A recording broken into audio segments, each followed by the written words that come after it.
Assalamualaikum warahmatullahi wabarakatuh. Halo semua, sahabat pecandu rahimakumullah. Balik lagi di sini sama saya, host favorit kalian Rafid Zaidan Abdurrahman. Jadi hari ini kita kedatangan nih narasumber kita, co-founder HK Bakery, Bang Aldiru Fathar Robani. Ya. Gimana Bang, sehat? Alhamdulillah sehat. Jadi kita mau ngapain sih di sini? Oke. Sebelumnya kita tuh di sini mau menjelaskan tentang roti. Apa sih itu roti? Gimana pelemahan roti dan sebagainya bakal kita bahas sekarang. Jadi nggak perlu banyak basa-basi, langsung aja kita tanya ke narasumber kita yang sudah datang hari ini. Oke, tanya pertama Bang. Apa sih fungsi ragi dalam pembuatan roti? Langsung aja. Oke. Mohon izin nih. Oke, sebelum saya menjawab pertanyaan Bang Rafid Zaidan ini, ya saya mau disclaimer dulu. Masalah roti buat roti ini. Kan roti, ya kita semua udah tahu semua tentang roti ini. Roti itu gimana rasanya ini semua.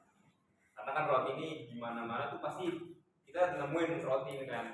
Mau kalian pergi ke kafe, ke restoran, ke warung-warung kecil, warung Madura, semua tuh pasti ada roti, ya kan? Nah juga roti ini tuh dia kan pasti punya namanya bau khas gitu, bau khas roti, iya kan sih?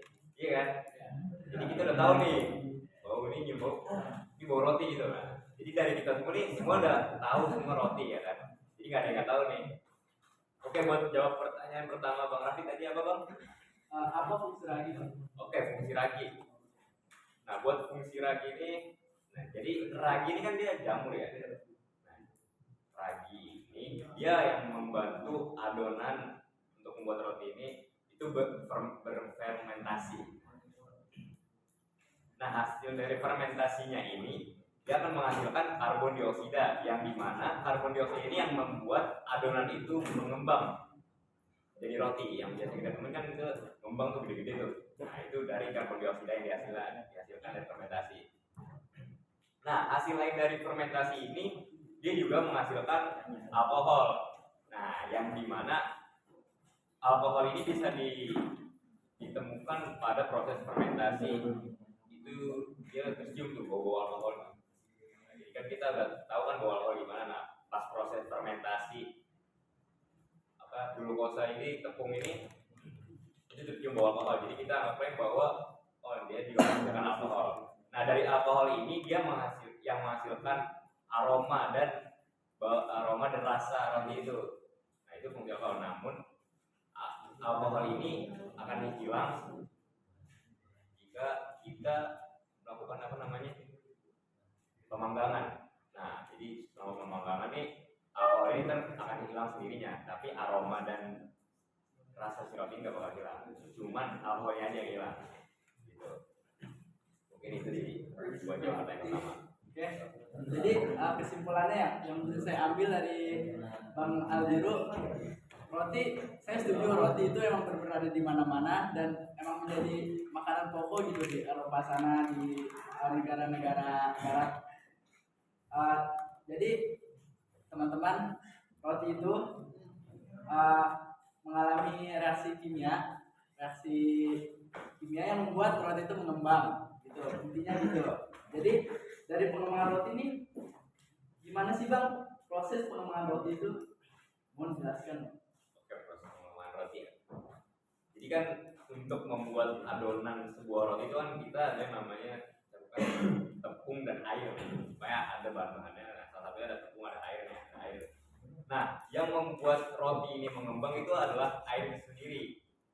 Yang dimana pas proses pemanggangan, air itu akan menguap dan menghasilkan karbon dioksida juga kan yang tadi hasil fermentasi itu. Nah, itu akan mendorong adonan itu keluar. Makanya bisa menjadi mengembang. Gitu. Ya, itu aja jawabannya. Jadi Bang, pengembangan roti ini gitu ya. Ya, cuman masih banyak yang penasaran nih Bang, apa sih faktor roti itu bisa mengembang? Silakan Bang. Faktor-faktor yang membuat roti mengembang ya. Mungkin faktor-faktor yang membuat roti ini mengembang semakin besar gitu ya. Nah, faktor-faktor untuk mengembangnya roti itu diantaranya itu yang pertama karbon dioksidanya.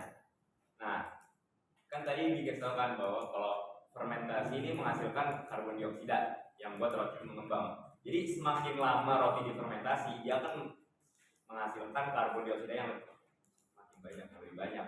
Jadi membuat roti ini bisa semakin mengembang gitu. Nah yang kedua, cukupan airnya. Semakin banyak airnya dia juga bisa semakin mengembang karena uapnya membantu mendorong ininya atau adonannya. Karena kalau kita kekurangan air juga, dia bakal menjadikan roti ini kering gitu. Nah terus ada lagi faktor lain yaitu waktu memanggang. Nah jadi mau kalian lama fermentasi banyak air, tapi kalau waktu memanggangnya sebentar, nggak terlalu lama gitu, nggak disesuaikan, ya dia nggak terlalu ngembang gitu. Jadi kalian harus menyesuaikan. Jadi karbon dioksida, air sama waktu waktu memanggangnya.